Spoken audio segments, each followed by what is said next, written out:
하나님 늘 저희를 말씀을 사모하게 하고 주님을 진리를 깨닫게 하는 열정과 열망을 주셔서 이 자리에 함께 모였습니다. 주님께서 함께 해주셔서 새로 시작하는 예레미야의 그 모든 과정 가운데 함께 해주시고 나누는 가운데도 주님께서 이끌어 주옵소서. 그래 그 안에 배우는 즐거움과 말씀을 깨닫는 놀라운 기쁨을 우리에게 내어 주옵소서. 이 시간 주님께서 우리 모두 함께 하실 걸 믿으며 예수 그리스도 이름으로 기도드립니다. 네. 아멘. 아멘. 안녕하세요. 오늘은 다시 성서로 돌아옵니다. 그래서 오늘은 예레미야를 가지고 이야기를 나눠보려고 합니다. 지금 화면 공유도 뭐가 떠 있는데 이건 이따가 자료가 좀 처음에는 좀 많을 수도 있고요. 저는 재밌어서 준비했지만 듣는 여러분은 재미없을 수 있지만 일단은 함께 나누는 시간을 가지도록 하겠습니다. 예레미야는 예언서이죠. 모두가 알고 있는 거고. 자, 예언자는 무엇일까요? 오신 분부터 물어봐야지. 자, 예언자는 무엇일까요? 우리 김노태 입사님. 예언자란 하나님의 말씀을 전하는 자. 하나님 말씀을 전하는 사람. 어허. 또 다른 건. 어, 그는 그렇죠. 대부분 이제 이스라엘이 음. 인필 때 와가지고 하나님이 나중에 그 잘 될 거다. 잘 될 거다. 희망을 주는 그런 희망을 주는 사람이었다. 메시지를 하려고. 그렇죠. 응. 아는 예언자는. 근데 이제 다야 아하. 예언자는 언제부터 있었을까요? 연자는 음. 있지 않았나요? 역사 시대. 처음부터 있었지 않을까요? 하나님의 말씀을 대변하는 사람들이니까 처음부터 있을 수 있었고, 모세독이고 안 그래요? 모세도 예언자. 예. 맞아요, 맞아요. 예, 예, 예. 그게 막 왕정 전에는 그 사사가 왕이면서 맞아요, 맞아요. 예언자 역할까지 같이 했다 그러면 당시는 이제 우리가 알고 있는 사람들은 문서 예언자라 그래요. 그러니까 이렇게 문서가 남아있는 예언자에 이거 외에도 어떤 게 있냐면 열광 예언자라고 있어요. 열광 예언자는 뭐냐면 우리가 옛날에 그런 경우 있죠. 그 사울이 제사 지내러 갔다가 어떤 예언자들이 그 어떤 영에 휩쓸려 가지고 막 들떠서 춤추는 걸 보게 돼요. 그 사울도 가가지고 같이 하면서 사울도 어떤 걸 받아서 이렇게 방언도 하고 뭐 해요. 그러니까 사람들이 사울도 예언자냐? 라는 이런 어떤 말을 해요. 열광의 연자라는 것도 사실 있어요. 열광의 연자들은 어떤 하나님의 영에 사로잡히거나 혹은 어떤 감동에 의해서 급작스럽게 무언가를 하는 사람들이기도 얘기를 하는데 사실 그거는 이후에 문서 예언자들에 의해서 많은 비판을 받아요. 그 사람들은 어떤 윤리적이거나 이런 게 아니라 순간적인 열정이나 어떤 종교적인 광증에 사로잡혀서 예언했기 때문에 그들은 예언자가 아니다라고 이후에 얘기하는 사람들이 있긴 합니다. 예언자를 뜻하는 원래 단어는 나비라는 단어예요. 나비라는 헬라 히브리어 단어는 예언 그 하는 것처럼 대언한다라는 뜻을 가지고 있고요. 그러니까 뭐 대언한다 하나님의 말씀을 대언한다라고 이야기하고 종종 누군가는 하나님의 눈으로 인간의 역사를 바라보는 사람들이라고도 이야기를 합니다. 그 나비라는 말도 있고 근데 성서를 보게 되면 가끔 예언자란 말도 있지만 선지자란 말도 가끔 나와요. 그죠? 두 개가 사실 헬라어 좀 다른 단어입니다. 예언자는 대언하는 거라면은 선지자는 좀 다른 의미를 가지고 이제 이야기하는데 뭐 그 말씀을 전하는 자라는 뜻도 가지고 있고요. 그리고 가르치는 자라는 뜻도 가지고 있습니다. 나비라는 단어가 로엔인가 루한가 단어 두 개인데 어딘가 있을 거예요. 예. 로아, 로흐, 에나 뭐 이런 단어예요. 그럼 다른 단어를 사용을 해요. 그런데 이 나비라는 단어가 가장 먼저 등장하는 게 어디냐면은 우리가 가장 잘 아는 단어는 어디냐면은 모세가 하나님한테 이렇게 가가지고 아니 하나님 모세한테 나타나가지고 너 내 말을 전하라고 이야기하죠. 그 모세가 뭐라 그러냐면은 나는 입이 둔합니다. 나는 입이 둔해서 말을 하지 못합니다라고 이야기하니까 하나님 뭐라 그러냐면은 내가 너에게 누구를 보내겠다? 아론을 보내겠다 그래요. 아론이 너의 말을 대언할 것이다라고 이야기해요. 나비라는 단어가 거기서 등장을 해요. 처음으로. 그래가지고 그 모세의 말을 대신 전하는 자가 이제 아론이 등장하는 거죠. 그러니까 아론은 사실 모세의 예언자가 되는 거예요. 대언자가 되는 거. 요 단어가 이제 처음 등장합니다. 근데 예언자는 결국은 그래서 하나님의 말씀을 이 세상에 대신 전하는 사람들이라고 보통 많이 알려져 있습니다. 근데 또 하나 문제는 이제 예언자가 한 시대에 한 명만 있을까요? 아니지. 정말 많아요. 다양하게 있어요. 그리고 예언자의 말이 모두 똑같냐 그러면 그렇지 않아요. 이게 되게 희한한 건데 지난주에 이제 토요일 날 그 차공사님은 아시겠지만 저희가 같이 성서론을 읽은 것 중에 세겜으로 그 남유다와 북이스라엘로 갈라져요. 여로보암이 이제 북에서 산당도 짓고 제사를 지내요. 거기에 하나님의 사람이 찾아가요. 그래서 너희가 이렇게 하는 것은 옳지 않다라 그래요. 근데 하나님의 사람이라고만 나와요. 그 예언자란 말도 없고. 근데 그 하나님의 사람이 어떤 명령을 받냐면 여로보암에게 가서 이 말을 전하되 세겜 땅에 가서 아무것도 먹고 마시지 말라 그래요. 그리고 돌아오는 길이었는데 늙은 예언자 한 명이 등장을 해요. 늙은 선지자가 그 하나님의 사람을 만나서 자기가 하나님 말씀을 들었는데 네가 여기 와서 내가 잘 대접하고 먹고 마시고 쉬었다 가라고 했다라고 이야기해요. 네. 그 늙은 선지자가 그 젊은 하나님의 사람 데려다가 먹고 마셔요. 그다음에 어떻게 돼요? 그 하나님의 사람이 죽죠. 이제 하나님 말씀 어겼기 때문에 죽어요. 늙은 선지자가 그렇죠. 늙은 선지자가 그 사실을 알아요.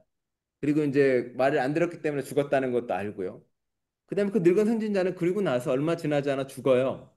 죽으면서 가게 어떻게 하냐면은 자기 때문에 죽었던 그 하나님의 사람 옆에 묻어달라 그래요. 그 옆에 같이 묻혀요. 그러니까 말도 안 되는 사건이 한번 벌어지는 거거든요. 그게 열왕기상 14장에 나와요. 하나님의 사람이란 말이 등장을 하고 늙은 선지자란 말이 등장을 해요.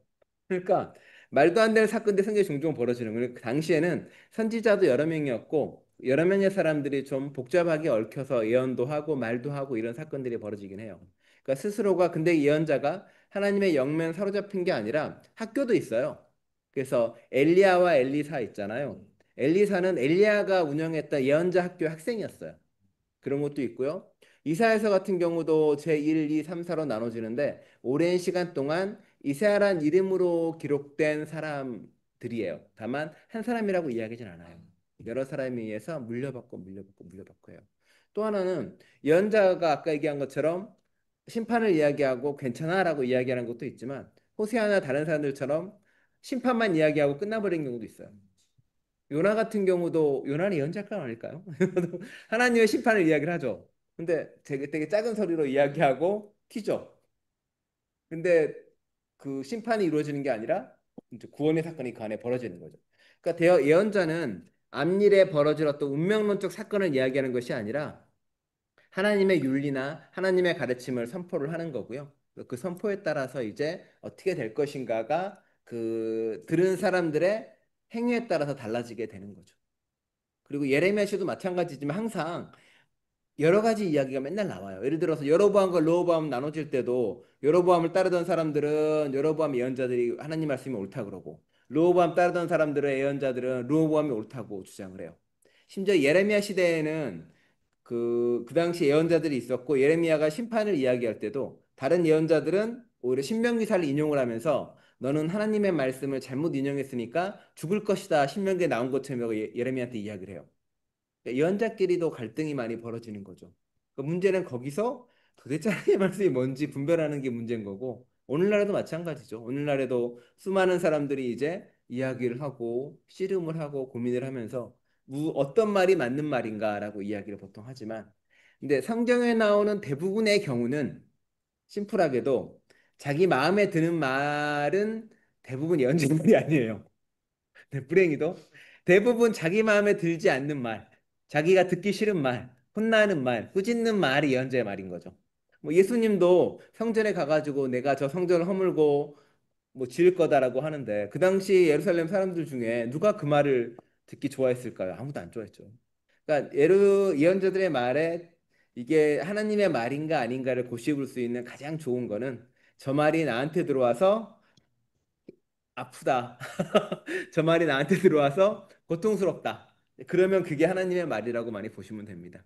어렵죠? 네, 그렇게 돼서 그러니까 그렇게 보시면 되는 겁니다. 그래서 예언자의 말씀에 성서의 예언서의 말씀이 정말 많아요. 노숙교회 저희 교회도 이제 계속 그 성경을 매일마다 읽고 올려요. 카톡에다가. 근데 그 카톡의 예언서의 말씀 보면 알겠지만 대부분은 다 잘해라. 아니면은 하나님의 정의를 두려워해라. 하나님을 무서워해라. 정의, 공평에 대한 얘기가 정말 많은 거예요.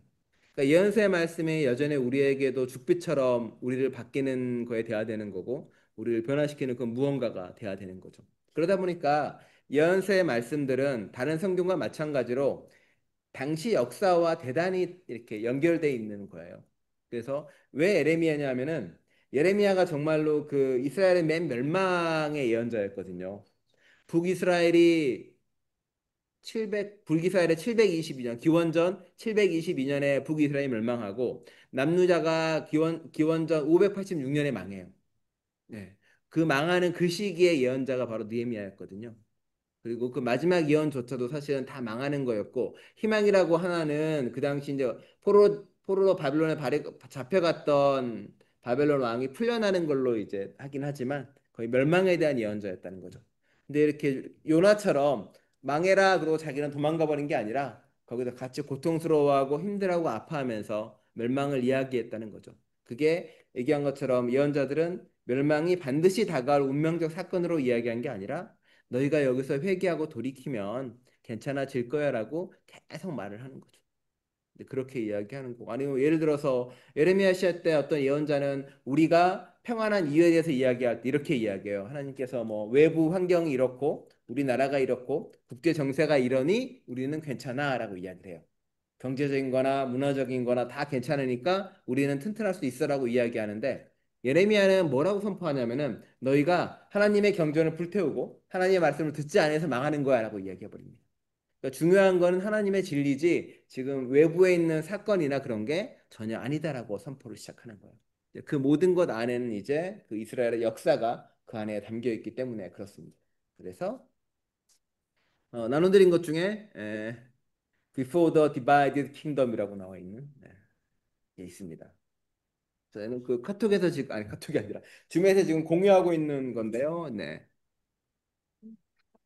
아니죠. 오늘 다 못합니다. 오늘 다 못하고 8시까지만 할 거니까 네, 너무 부담 갖지 마시기 바랍니다. 예레미야 시대를 알기 위해서는 그 예언자가 활동했던 것 그리고 이스라엘이 계속 멸망의 길을 걷게 된 사건하고 다 연관이 있어요. 그러다 보니까 이스라엘의 대략적인 역사를 보고 그 다음에 좀 같이 하면 좋을 것 같아요. 우리가 아는 역사는 뭐 창세기 그 쭉 알고 족장 시대를 거쳐서 포로기 신앙을 거쳐서 출애굽을 하죠. 출애굽을 하고 나서 이제 정착을 하지만 정착한 직후에는 사람들이 이제 그 다스리는 사람이 없어서 사사들이 들어와요. 사사들이라 하면 당시로 치면은 그냥 민족 지도자 정도이기도 하지만 하나님의 말씀을 받아서 그 부족처럼 다스리는 사람들이기도 해요. 그 통치 개념이 사실은 왕의 통치 개념이 아니라 사건이 벌어졌을 때 군사를 이끌고 혹은 재판이나 힘든 일이 있을 때 그가 하는 역할이에요, 사실은. 그렇기 때문에 이분들이 뭐 왕처럼 거대한 무언가를 누리진 않았어요. 근데 사사기를 제가 예전에 한 적은 있는데 언제 했나? 하도 막 이것저것 다 해가지고 사사기를 한 적이 있는데 사사기를 쭉 보시면 아시겠지만 사사기 순서에 사사가 몇 년 동안 있는 동안 이스라엘이 평안했다는 말이 처음엔 나와요. 근데 그 뒤에 그 말이 점점점 없어져요. 그러니까 사사 시대 때 삼손에 이르기까지 그 모든 사사들이 점점 사실은 타락해가고 무너져가는 이야기가 나와요. 그러면서 사사들이 무너져가고 그 다음에 이스라엘 사람들이 요청을 하죠. 우리도 왕이 필요합니다라고 요청을 합니다. 근데 왕이 필요한 이유가 뭐냐면 뭐 우리가 하나님 말씀을 잘 듣기 위해서라던가 우리가 뭐 어떻게 좋은 일 하기 위해서가 아니라 우리가 이웃에 있는 다른 나라들처럼 강하고 그리고 부자 나라가 되고 싶습니다라고 요청을 해요. 그러니까 하나님이 뭐라 그러냐면은 사무엘을 통해서 이야기하는데 왕이 세워지면 그 왕이 너희 아들을 데려다가 전쟁에 쓸 거고 너희 딸들을 데려다가 시녀 삼을 거고 너희를 데려다가 그 농사도 짓게 하고 강제 노역도 할 거다. 힘들 거다라고 이야기하는데 그 사람들이 뭐라 그러냐면 그래도 괜찮다 그래요. 그래도 괜찮다 그래요. 그러니까 하나님이 반대함에도 불구하고 이제 왕을 세우는 거죠. 그러니까 왕 세우는 것 자체가 이미 하나님의 뜻과는 어긋남의 출발점이 됩니다. 그래서 사울은 이제 그렇게 해서 사울도 왕 안 하겠다고 도망치다가 잡혀서 왕이 된 케이스고요. 그러니까 불행한 거죠. 그래서 사울은 제대로 된 왕권을 누리지 못했고 다윗부터 그 왕권을 누리게 됩니다. 그래서 도표에 보면 이제 다윗이 나오게 돼요. 요 이가 나오는데 그래서 보면은 이제 다윗이 처음에 왕으로 들어서고요. 다윗의 문제점은 이제 수많은 또 아내를 쭉 거느리죠. 아내를 거느리고 그 각각 아내마다 이렇게 아이를 다 두게 됩니다. 그리고 우리는 압살롬은 반역하다 죽은 이야기고요. 암몬은 딸 자신의 압살롬의 여동생인 을 선폭행해가지고 암몬은 압살롬에 죽게 되죠. 이런 사건들이 있는데 그리고 이제 아도니아도 있고요. 그리고 다윗은 성폭행해서 바세바를 만나고 결혼을 하게 됩니다. 바세바는 일곱 달 만에 아이를 잃게 되지만 그 이후로 아이를 낳아요. 솔로몬, 나단, 소밥, 시메아를 낳습니다. 저 나단은 그 나단이 언제 나단이 아니라 바세바가 낳은 아이의 이름입니다. 그리고 그 중에 솔로몬이 왕이 되죠. 이런 일이 벌어지는데 처음에는 다윗과 압살롬이 반란을 일으키면서 이쪽에 나와요. 아이도벨과 아마사는 압살롬 편에 붙다가 죽죠. 그 다윗 편에 있었던 사람은 사독 제사장이에요. 아베아달도 제사장이고요. 이때 후세 요압 장군이 이렇게 들어서게 됩니다. 그런데 다윗이 죽고 나자 다윗 때는 두 개로 갈라져요. 아도니아 파가 있고 솔로몬 파가 나눠지죠. 이게 이제 두 개로 나눠지는데 그 발세바와 솔로몬에게 붙었던 사람이 브나야, 사독, 나단이 붙습니다. 요 계열이 이제 사독이 제사장 계열이고요. 나단이 예언자고 브나야가 왕 그 군사죠. 아도니아 쪽에 붙었던 사람들은 요압 장수와 아비아달입니다. 요 사람들이 왜 아도니아한테 붙었냐면 우리아 바세바의 남편이었던 우리아를 죽일 때 가담했던 사람들입니다. 이 사람들이 요압하고 아비아달이. 그래서 바세바가 요 뒤에 이 사람들을 다 이제 죽이게 되죠. 그 솔로몬하고 해가지고 그러니까 결국은 잘못을 저지른 사람 모두가 죽게 됩니다. 여기서 이제 글자가 보면 나오는데 자 솔로몬은 아도니아를 살려두는데 예, 아비삭과의 결혼 문제로 죽게 됩니다. 이게 바세바가 이야기를 해요. 그러니까 바세바가 결국 모두를 다 죽이는 게 됩니다. 그 복수를 이루고 바세바는 그 뒤로 없어집니다. 여기서 어떤 일이 벌어지냐면 요 밑에 읽어보면 솔로몬이 이제 아비아달을 아나돗으로 쫓아내 버립니다. 그러니까 아비아달이 아도니아를 지지했던 제사장 계열이니까 다 쫓아내는 거고 사독 계열이 제사장으로서 자리를 잡게 돼요. 그러면서 아나도에서 에레미야가 태어나요. 이제 아나도 그 에레미야가 여기서 나오게 됩니다. 그러니까 아도니아를 따랐던 아비아달 제사장이 아나돗으로 쫓겨나 버리고요. 아나돗에서 에레미야가 태어납니다. 그래서 엘리 가문은 제사장이 아니라 이제 완전히 물러나 버리게 되는 거죠. 그래서 예레미야는 그 태어날 때부터 이미 어떤 제사장 가문, 레위 가문으로서의 힘이나 이런 걸 가졌던 건 아니에요. 그냥 변방에 있는 한 가문의 예언자로 태어나는 거죠. 예언자도 되게 다양한 예언자들이 있습니다. 나단처럼 왕궁 예언자도 있어요. 왕궁에서 봉사하면서 하나님의 말씀을 전하는 사람들이 있었고요. 에레미야나 이런 사람들처럼 변방의 예언자도 있었습니다. 물론 엘리야 같은 경우도 변방 예언자 있다가 예후나 어떤 권력이 바뀌면서 왕궁으로 들어서기도 하지만 당시에는 다양한 예언자들이 있었다는 거예요. 왕궁에서 봉사하면서 하나님의 말씀을 선포했던 왕궁 예언자가 있었고 밖에서 그 힘들고 어려운 사람의 목소리를 대신 대변하는 그런 사람도 있었다는 겁니다. 그런 다양한 목소리들이 존재했었고 왕은 그 안에서 하나님의 목소리가 무엇인지 분별하고 선별해 가면서 그 길을 걸어야 됐다는 거고요. 우리도 마찬가지인 거예요. 우리도 사실은 종종 하나님의 말씀이 이것과 저것이 충돌되거나 부딪힐 때도 있거든요. 그럼 우리는 그걸 잘 분별해내야 되는 게 사실 우리가 늘 고민해야 되는 일이기도 하는 거죠. 그리고 그 안에서 하나님의 뜻이 무엇인지를 다시 고민을 해봐야 된다는 거겠죠. 자, 문제는 이제 솔로몬의 문제인데, 이제 솔로몬이 우리가 잘 알고 있는 것처럼 성전을 지어요. 성전을 지었는데 솔로몬이 문제를 뭘 일으키냐면 솔로몬이 여기서 이야기하는 거는 후궁을 1,000명을 뒀다 그래요. 첩을 1,000명을 뒀대요.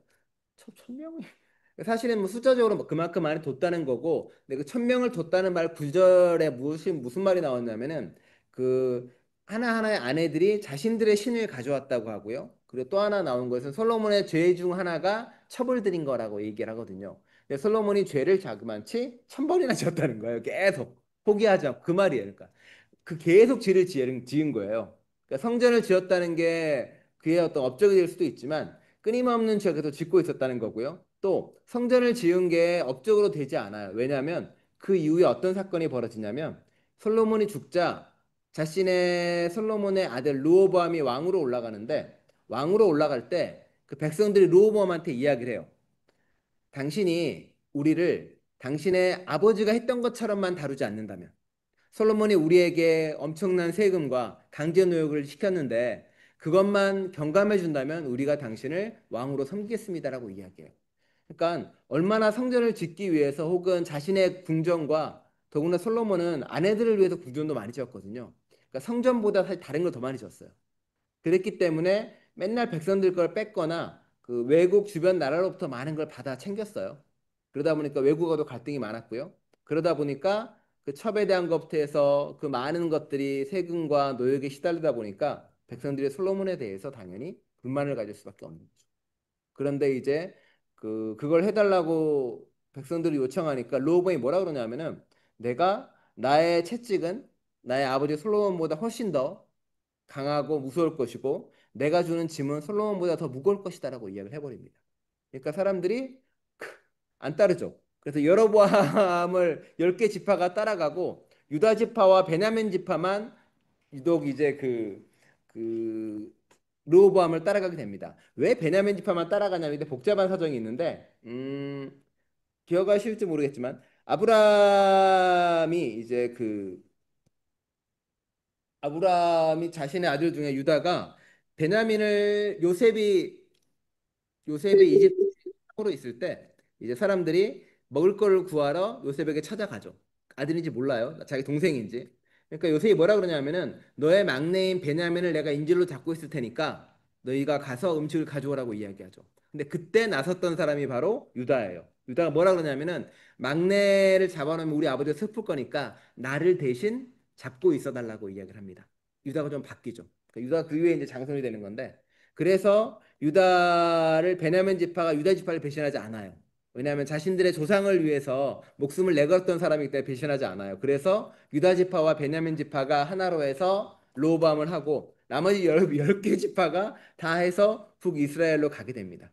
그래서 여로보암과 르호보암이 갈라지는 사건이 이제 벌어지는 거죠. 그때부터 분단이 되고 두 개가 이어져 오게 됩니다. 쭉. 그러면서 이제 뭐 다양한 왕들이 생겨나고요. 또 두 개가 같은 나라지만 갈등을 빚게 됩니다. 쿠데타도 많이 벌어지고요. 전쟁도 많이 벌어져요. 그래서 나다 여기 보면 뭐 바이사 뭐 포도원 사건도 벌어지고 엘리, 오므리, 요사바 모든 왕들이 쭉 계속 지나게 됩니다. 그러다가 700 한참 지나서 722년에 722년에 북왕국이 망합니다. 아시리아 사람들에 의해서 북이스라엘이 멸망을 하게 되죠. 근데 여기서 문제가 하나 뭐가 벌어지냐면 북이스라엘이 망하니까 난민들이 이제 남유다로 들어와요. 그래서 망했으니까. 그래서 이 사람들은 어떻게 하면 받아줄까 말까에 대한 고민을 많이 하게 됩니다.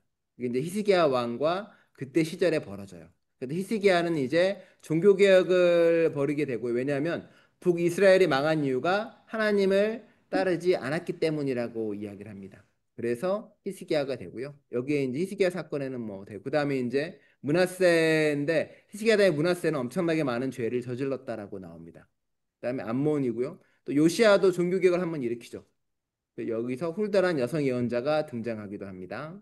그 다음에 쭉 가게 돼서 그 다음에가 이제 쭉 갑니다. 그래서 637년에 아마 이제 요시아 왕 시절 그리고 히스기야 므낫세 왕 시절로 해가지고 요시아 왕 시절에 요때 이제 에레미야가 등장을 하게 됩니다.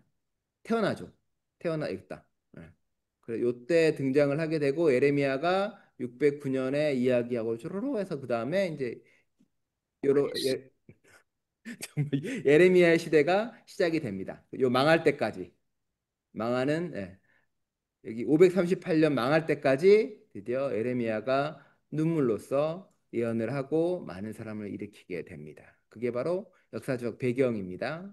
자, 그다음 보겠습니다. 그다음에 한 장짜리 준 거 있어요. 한 장짜리. 예. 히스토리 오브 예레미야라고 써 있습니다. 예. 그래서 이거 짧아요. 이것도 이제 627년에 에레미야가 나왔다고 나오는데 627년이라고 나옵니다만 나오고요. 그 다음에 출생하고 그 얼마 지나지 않아서 요시아의 종교 개혁이 벌어집니다. 그러니까 예레미야의 실질적 여부와 관계없이 예레미야가 가지고 있는 시대적인 모습을 보여주기도 해요. 종교 개혁이 벌어졌던 시대에 태어났고 그 다음에 그 이후로 어떤 일이 벌어졌는가에 대한 이야기가 나옵니다.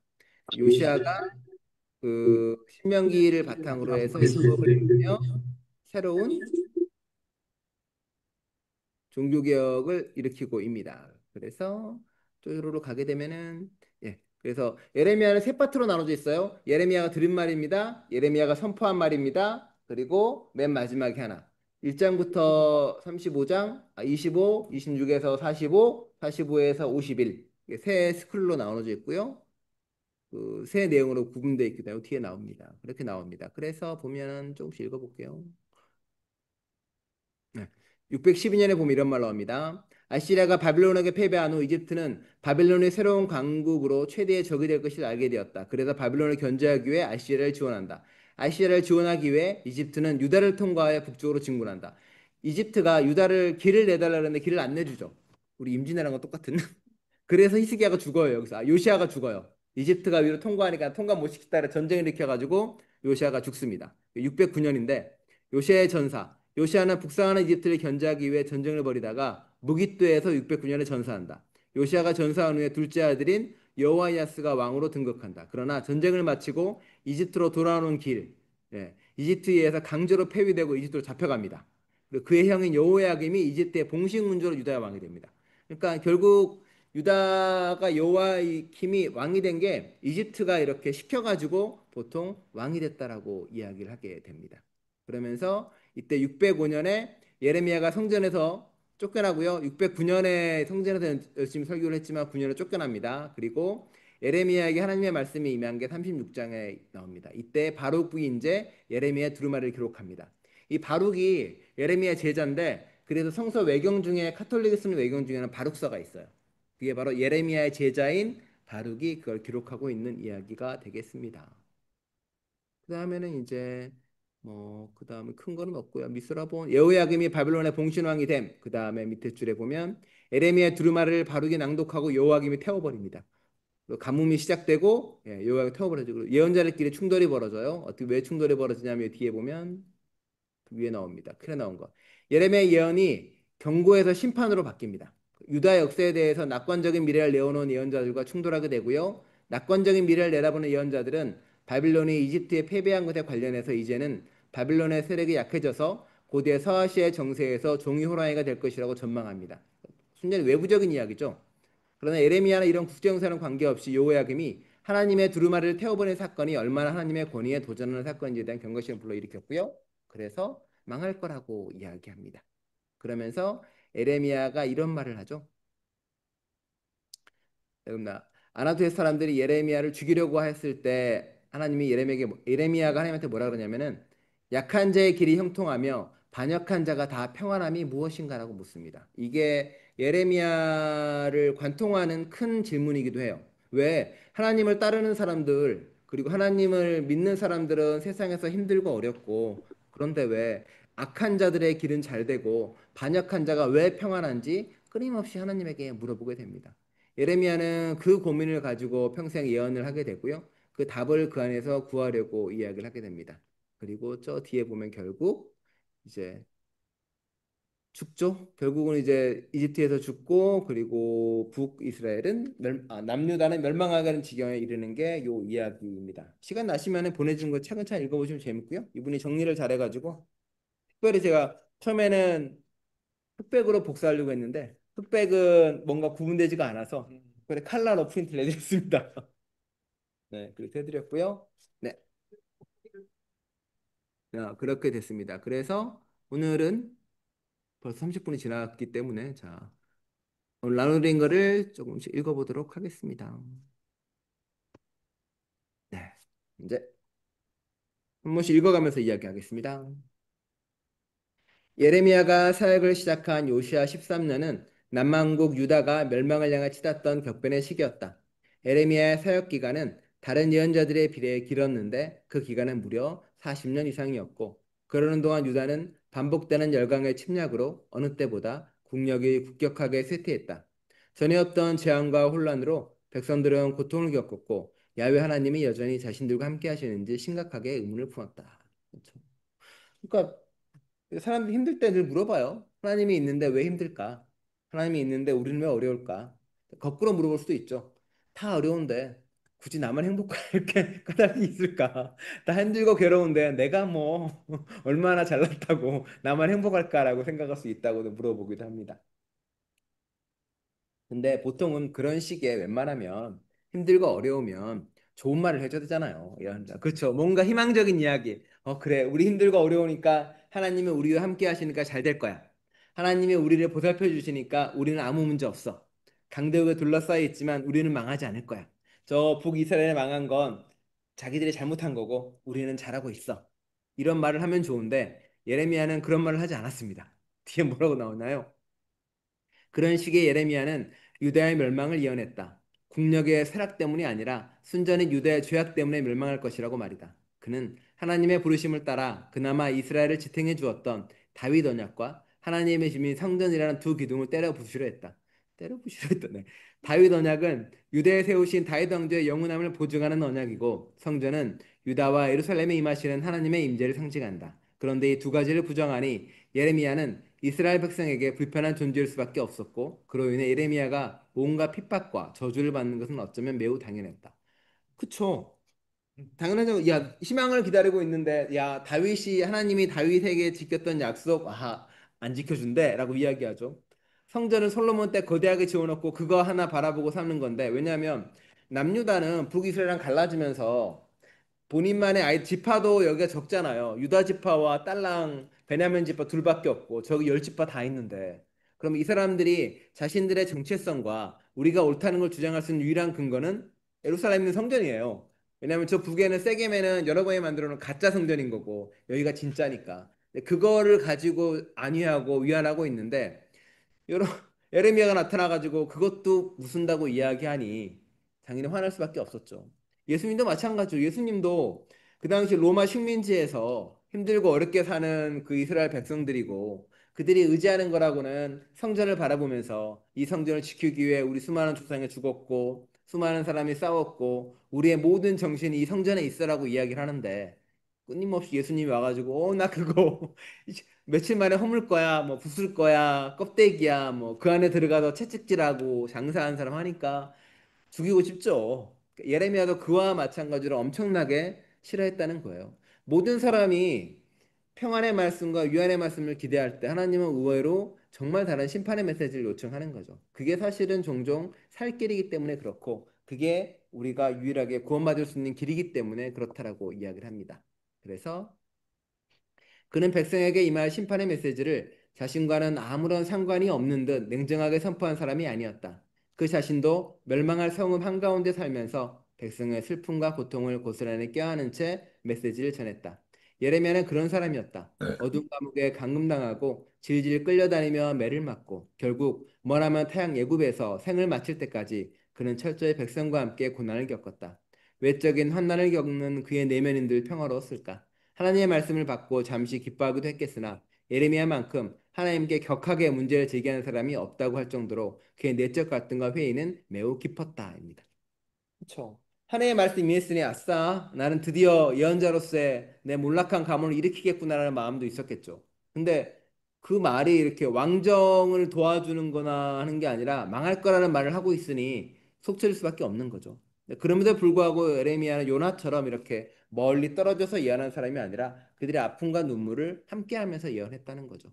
바꿔 말하면 오늘날 그리스도인인 우리도 마찬가지인 거죠. 그리스도인들이 평화를 이야기할 때 그리스도인들이 나눔을 이야기하고 사랑을 이야기할 때 지금 전쟁 중에 있는 사람, 지금 배고픈 사람, 그리고 지금 힘든 사람과 고통과 공감을 나눠야만이 그 손이, 그 나눔이, 그 사랑이 값어치가 있는 거죠. 전혀 나랑 관계없이 던져놓고 끝나는 게 아니라고 성서는 이야기하고 있는 겁니다. 우리에게 하나님이 이렇게 너 이런 목소리 전해라 그러면 좋을까요? 갑자기 그 생각이 들어요. 하나님이 아니 여러분들에게 갑자기 와서 세상의 멸망을 예언하고 다니래요. 아 그리고 그걸 예언하면 대접받지도 않아. 죽거나 잡혀가요. 웬만하면 받기 싫을 것 같아요. 하나님의 예언을.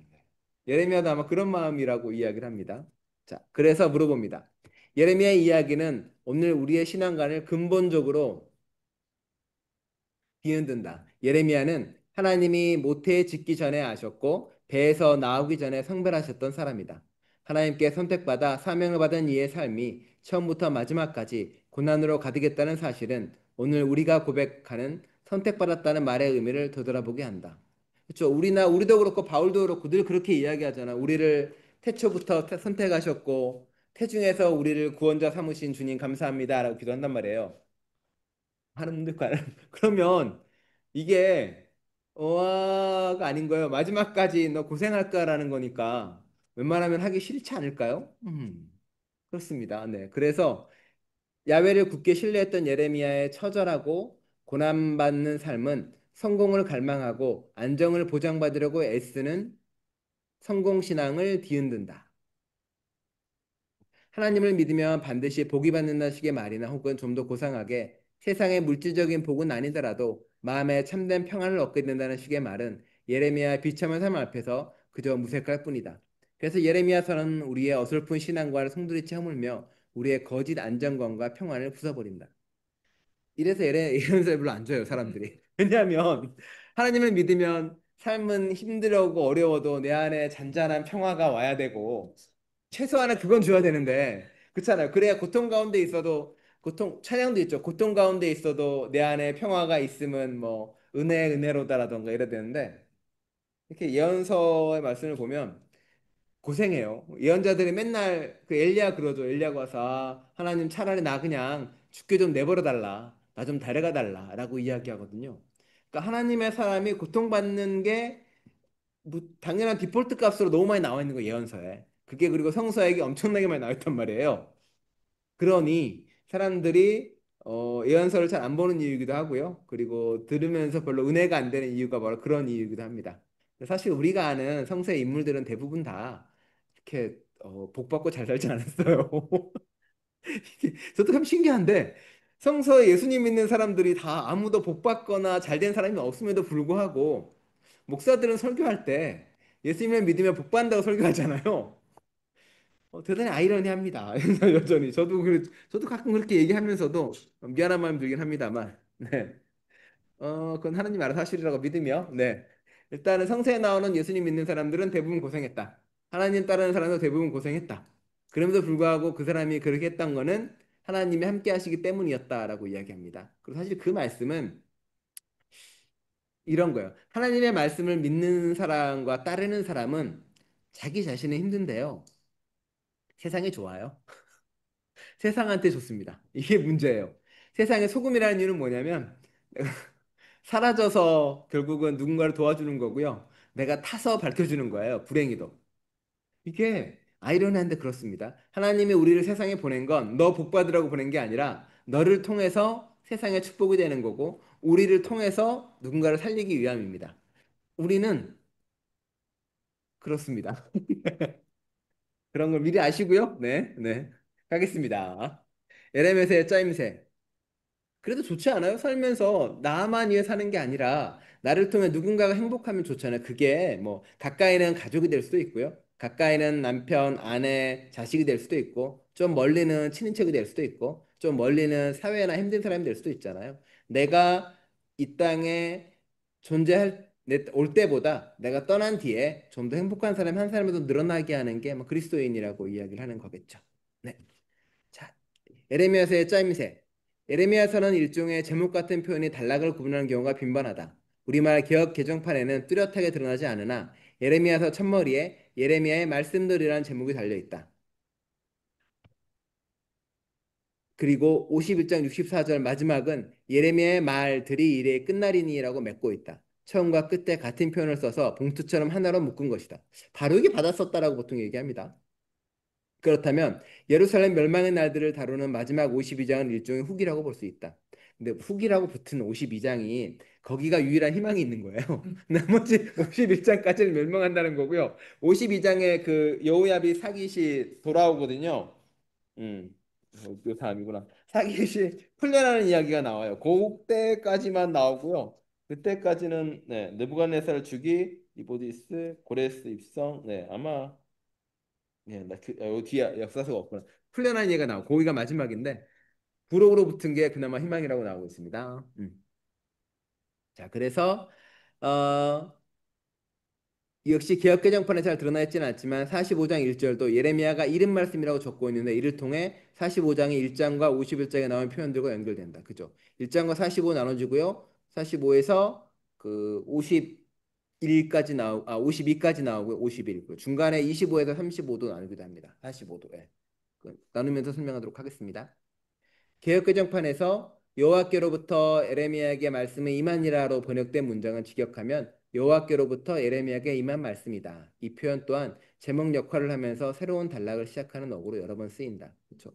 하나님이 나에게 말씀이 임하고요. 그 말씀이 장장 예레미야 반을 차지하는 거예요. 예레미야한테 끊임없이 들려주는 거예요. 그리고 예레미야가 그 말씀을 가지고 비로소 나가서 전하기 시작을 하는 거죠.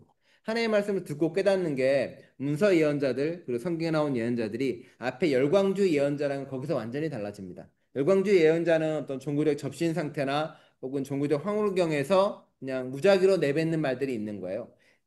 예언자의 윤리적 삶이나 그런 거와 별로 관계없이 하나님의 영이 흔들어 버려서 벌어진 일들인 거죠. 근데 문서 예언자, 글로 남겨진 예언자들은 배운 사람들이에요. 배우고 익히고 예레미야조차도 그 제사장 계열에서 공부하고 알고 그래가지고 선포하고 이야기하는 거거든요. 하나님의 말씀은 종교적인 신비나 뭐 기도회를 많이 나간다거나 혹은 어디 가서 찬양을 많이 한다거나 그래서 말씀을 깨닫는 게 아니라 끊임없이 보고 듣고 알아야 깨달아 알 수 있는 거예요. 그걸 통해서 하나님께 나아갈 수 있는 거죠. 신앙은 우리에게 많은 부지런함을 요구를 합니다. 진짜로. 그러니까 열정도 필요하고 이런 거죠. 뭐 예배를 하나 드리더라도 새로운 찬양을 계속 배우게 하는 거고 말씀을 계속 읽게 만드는 거고 읽음을 통해서 깨닫게 해야 되는 거고 내가 그 열정과 배움이 없으면은 하나님의 말씀을 온전히 들을 수 없고요. 그리고 제대로 말할 수도 없다라고 이야기하고 그래서 예언서 예언자들도 계속 그 공부를 한 사람들로 나옵니다. 그 이유도 마찬가지고요. 이와 비슷하면서도 조금 다르게 공공에 대하여 예레미야에게 임한 여호와의 말씀과 같은 표현도 이전 단락과 구분해서 새로운 단락임을 표시해 둔다. 이전 단락과 연결되어 있어서 맨 앞에 접속사가 붙어 있는 여호와의 말씀이 내게 임하니라, 여호와의 말씀이 예레미야에게 임하니라와 같은 표현도 단락을 구분하는 기준이 된다. 이렇게 완전히 새로운 단락을 시작하는 표현들 혹은 이전 단락과 연결되지만 또 다른 단락을 시작하는 표현들이 번번하게 등장해 예레미야서의 단락을 구분하고 있다. 예. 이게 왜 중요하냐면 성경을 제대로 이해하기 위해서는 어디서 끊어지고 어디서를 알아야 되거든요. 지금 우리가 장과 절로 나눈 건 인쇄업자가 나눈 거기 때문에 종종 틀릴 때도 있고 종종 어긋날 때도 있어요. 그러니까 우리가 읽어가면서 무엇이 맞는가 그리고 왜 이 말씀은 이 부분에 들어와 있는가 앞부분에 무엇이 있기에 이게 왜 들어와 있는가를 해야 돼요. 그래야 사복음서마다 같은 이야기가 각각 다르게 들어가 있거든요. 어떤 이야기는 사복음서에는 앞부분에 있다면 어떤 이야기는 뒷부분에 있고 산상설교가 마가복음은 뭐 마태복음은 평지설교로 되어 있다던가 그 안에 비유가 다른 게 들어있다던가 그런 걸 좀 눈여겨보게 되면 그 성서 안에는 좀 더 깊은 것을 만날 수 있는 기회가 될 수 있는 거죠. 또 보겠습니다. 단락을 나눌 때 제목과 같은 표현 외에 고려해야 할 또 하나의 중요한 장치는 연대 표시이다. 예레미야서는 대체로 연대순으로 전개되지만 갑자기 시간을 거꾸로 돌아갔다가 다시 연대순으로 서술하고 다시 거꾸로 시간을 거슬러 올라가 서술하곤 한다. 시간이 거꾸로 돌아가는 기준이 되는 시기는 바로 여호와김 4년인데 우리는 이 연대를 25장과 36장 그리고 45장에서도 확인하게 된다. 이 세 장은 모두 예레미야에게 주신 말씀이 기록되는 책을 소개하기도 한다. 그렇죠? 예레미야 시점이라도 단락 구분에 의해서 주목할 만하다. 25장까지 예레미야는 대체로 1인칭 시점에 자신에게 주어진 야훼 말씀을 선포한다. 이에 비해 26장부터는 자신이 사역하던 때 시대 상황을 주로 언급하며 자신을 3인칭으로 서술한다는 점에서 이전 장들과 다르다.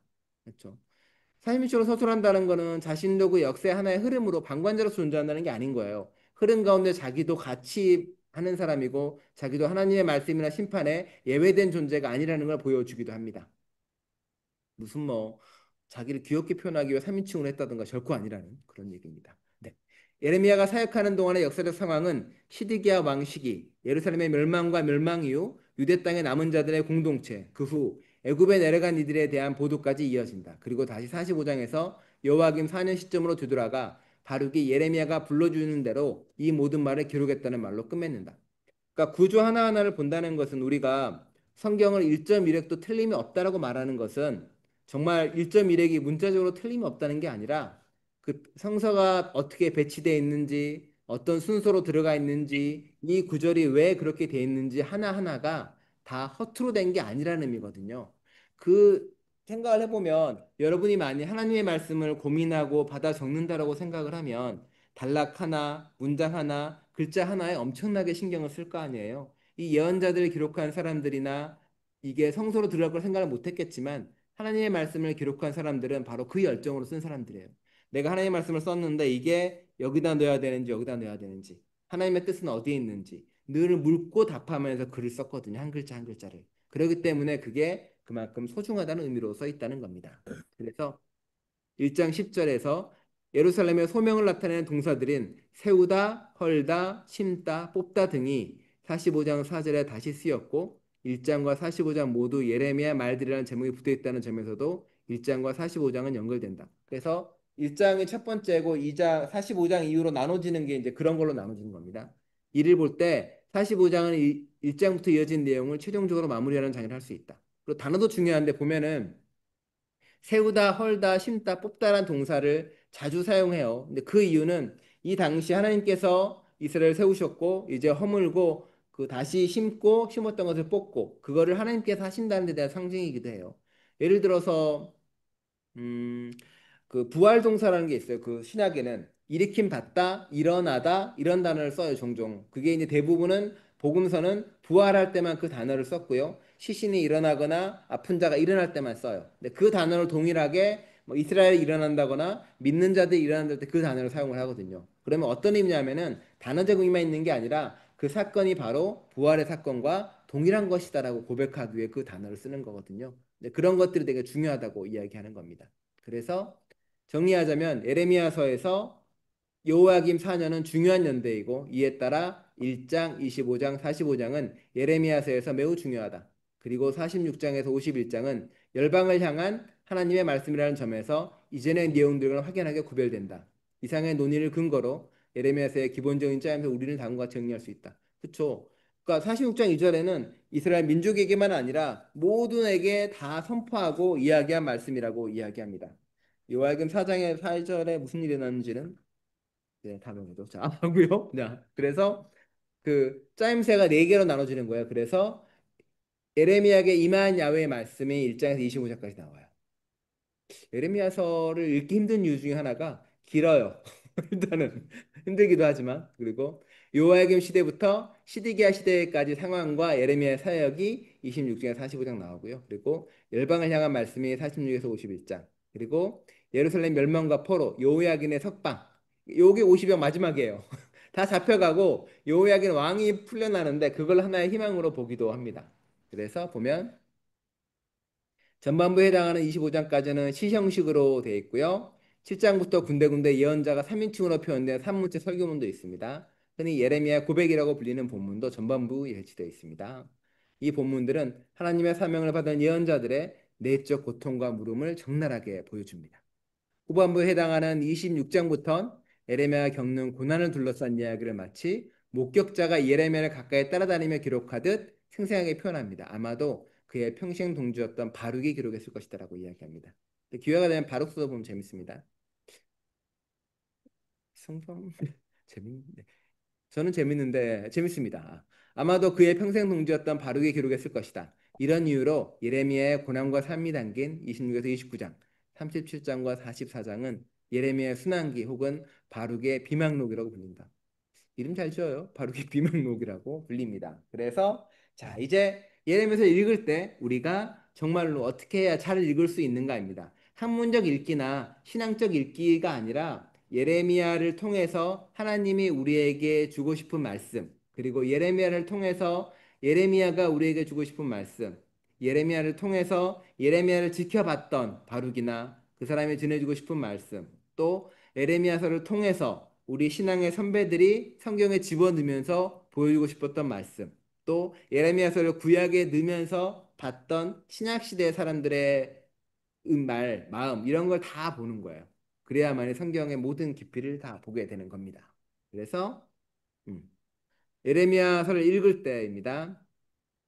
9분 남았네요. 네. 자, 이 책은 이스라엘의 구체적인 상황과 결부되어 있다. 특정한 시기에 특정한 상황과 연관하여 특정한 청중에게 예레미야 말씀이 선포된다. 중요한 거예요. 그래서 이 책은 근본적으로 당시 사람들의 환경과 상황 속으로 우리를 이끈다. 이러한 정황을 고려하지 않고 본문을 영적으로 이 의미는 종종 본문의 상황과 역사를 떠나서 해석한다는 것을 정당화하는 방법으로 이용되곤 한다.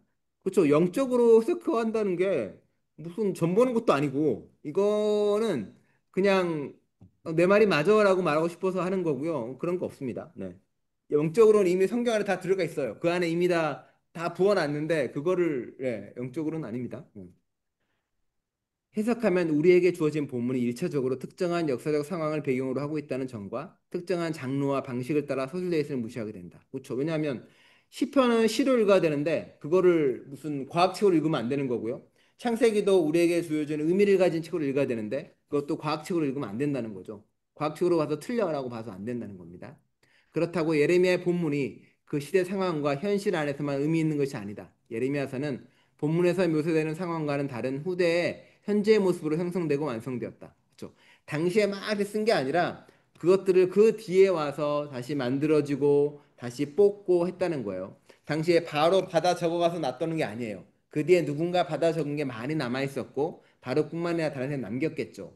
그리고 나서 처음에는 예레미야서를 불태우지 않았을까요? 사람들이 불태웠잖아요. 이게 말도 안 돼. 남 욕하는 책을 뭐하러 남겨놓겠습니까? 그러다가 자신들이 포로 생활하고 고생하다 보니까 그때 예레미야의 말이 떠올랐겠죠. 아, 예레미야가 그때 이렇게 말한 이유가 있었구나. 그때 우리가 그의 말을 들었더라면, 그때 우리가 그랬더라면 하고 생각을 한 거죠. 그리고 돌아와서 예레미야를 찾았겠죠. 그가 남긴 기록들을 찾아서 다시 모으고 의미 있는 것들을 다시 또 편집을 해가지고 내왔기 때문에 그런 것도 생각을 해봐야 됩니다.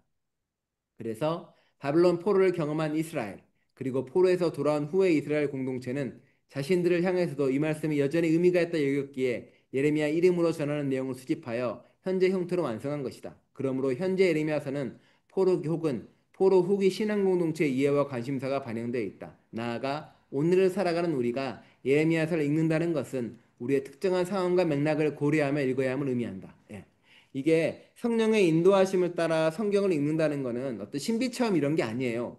우리 안에서 하나님께서 알려주신 읽는 방식이 있는 거예요. 그게 성경을 통해 훈련되고 깨닫고 알아가는 거예요. 그건 뭐냐면 신앙의 눈인 거예요. 결국 성령의 눈은 그 에레미야라는 설을 봤던 그들을 성경 안에 집어넣었던 그리고 그것을 눈물겹게 읽었던 사람들의 신앙과 마음, 그들의 신념, 믿음, 그들의 고백을 내가 이제 같은 눈으로 볼 수 있는 거예요. 왜냐하면 우리 똑같이 그 신앙의 선배들과 성령으로 하나 돼 있고 묶여 있기 때문에 그래요. 왜냐하면 예수님께서 자신이 십자가 못 박고 돌아가시기 전에 기도할 때 그러잖아요. 우리가 하나인 것처럼 하나님과 내가 하나인 것처럼 나와 제자들이 하나인 것처럼 앞으로 우리를 믿게 될 예수님을 알게 될 수많은 사람들도 하나 되게 해 주십시오라 기도하거든요. 우리는 그렇게 시간과 공간을 뛰어넘어 성령으로 하나 된 존재인 거고요. 그 눈으로 성서를 보는 것. 그게 바로 성령으로 성서를 읽는 거이기도 합니다.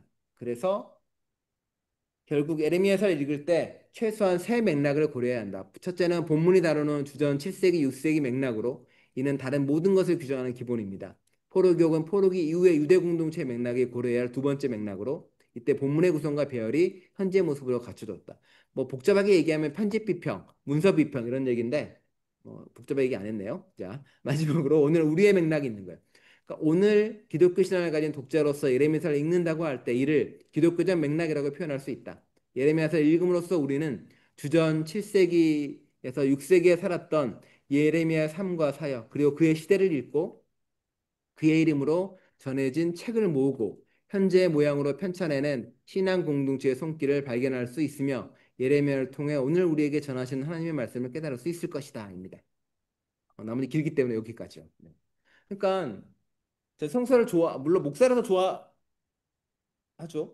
목사가 아니어도 좋아합니다. 아니 잠깐만 자 그러니까 네 목사가 아닌 적이 없기 때문에 제가 뭐라 설명해도 네 어쨌든 목사기도 하고 성경을 좋아합니다. 왜냐하면 재밌기도 하고 그리고 신기하기도 하고요. 그리고 이게 생각을 해보면 성경 하나를 2000년 동안 연구한 거 아니에요, 그거를. 오늘날도 하고 2000년 동안 뭐 수많은 사람이 논문도 쓰고 지금도 뭐 구절 하나 가지고 계속 논문이 나오고 예레미야서 잠깐 저도 이제 그 이거 공부하느라 논문 찾아보잖아요. 한 200개, 300개 나와요. 그리고 뭐 예레미야 1장 뭐 뭐야 4절부터 나타난 예레미야의 소명에 관련된 비유의 의미 뭐 가마솥의 의미는 무엇일까? 뭐 이런 거 논문 정말 많이 나와요. 그러니까 그런 거럼에도 불구하고 사람들이 계속 성서를 보고 읽는 이유는 시대가 바뀌면 다르게 읽히고요. 내 삶의 자리가 바뀌면 다르게 보입니다. 어느 드라마의 말처럼 서 있는 자리가 다르면 풍경이 바뀌는 것처럼 성경은 우리에게 계속 새로운 이야기를 해주거든요. 그래서 성경을 계속 읽어요. 그래도 이제 그 성경 지금 읽으시는 분들은 매일매일 읽으면서 카톡방에 올리시잖아요. 그 보시면 이제 1년에 최소한 구약은 한 번, 신약은 두 번씩 읽으시잖아요. 그러면 이제 그렇게 읽게 되면 뭘 알게 되냐면 목사가 맨날 설교하는 본문은 대부분은 좋은 본문만 많이 해요. 은혜 받는다, 뭐 건강하게 된다, 잘 될 거야, 행복할 거야. 근데 이게 1년씩 성경 전체를 읽어본 사람들은 그게 생각보다 많지 않다는 걸 알아요. 뭐 얼마 전에 올리신 그 오늘 올린 거면 쭉 봐도 맨날 하나님의 공의가, 하나님의 정의가, 하나님을 어떻게 따라갈까 이런 얘기거든요. 뭐 다 그런 얘기입니다 주로. 예. 여기 뭐야 여기 이사야서 올렸네요. 전문자 공사님 올리신 거. 주 여호와께서 나의 귀를 여셨으므로 내가 거역하지도 아니하며 뒤로 물러가지도 아니하며 나를 때리는 자들에게 내 등을 맡기며 나의 수염을 뽑는 자들에게 나의 뺨을 맡기며 모욕과 침뱉음을 당하여도 내 얼굴을 가리지 아니하였느니라. 전문자 공사님이 올리신 구절이에요 오늘. 야 그쵸? 잘 되는 게 없어요. 때리는 자들에게 때려라고 등도 맡기고 뽑는 자들에게 뽑으라고 드는 거고 침 뱉을 때도 뱉어라고 이야기하는 거잖아요. 와 이런 말 그렇죠. 와 이런 말 나옵니다. 뭐 차권사님이 올린 거 볼까요? 내가 서원하지 아니하였으면 무죄하리라. 그렇죠. 내가 주님께 뭔가 원하지 않았으면 나는 죄짓고 살겠다는 이야기입니다. 그러나 내 입으로 말한 것은 그대로 실행하도록 유의하라. 무릇 지원한 예물은 내 하나님 여호와께 내게 서원하여 입으로 언약한 대로 행할지니라. 야, 하겠다는 거 다 하래요. 내가 하나님대로 말씀대로 따라가겠으면 그럼 100% 하라는 거잖아요. 그러니까 뭐딱 별게 없어요. 다들 다 하나 힘들다, 어렵다, 네 그런 말만 나옵니다. 대신 이제 최근여 선생님 올린 거 있어요. 여호와께서 그의 백성을 의로하였는즉 그의 고난 당하는 자를 긍휼히 여기실 것입니다. 해주는 거 아무것도 없습니다. 긍휼하게 여기신다 하나님이.